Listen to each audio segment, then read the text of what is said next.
কিন্তু এত বড় হিম্মত আপনাদের কেন কারো নেই যে বাংলা, বিহার, উড়িষ্যা সব নিয়ে নেবেন আর আমরা বসে বসে লালিপপ খাবো। বাংলাদেশকে আক্রমণ করে সোমবার বিধানসভায় দাঁড়িয়ে এভাবে বক্তব্য রাখেন মমতা। আমরা যথেষ্ট সচেতন নাগরিক।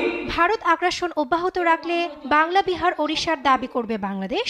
সম্প্রতি বিএনপি নেতা রুহুল কবির রিজভির এই বক্তব্যকে কেন্দ্র করে মমতার এমন ঝাঁঝালো মন্তব্য। রবীন্দ্রনাথ ঠাকুরের কাছে শিখেছি। একের পর এক আক্রমণাত্মক মন্তব্যে প্রতিনিয়ত তোপের মুখে পড়ছেন এ নেত্রী। তারপরেও টানছেন না লাগাম। এর আগে বাংলাদেশে সংখ্যালঘু নির্যাতনের অভিযোগ তুলে শান্তিরক্ষী মোতায়েনের প্রস্তাব দিয়েছিলেন তৃণমূল এ নেতা, যার জোরালো প্রতিবাদ জানিয়েছিল বাংলাদেশ।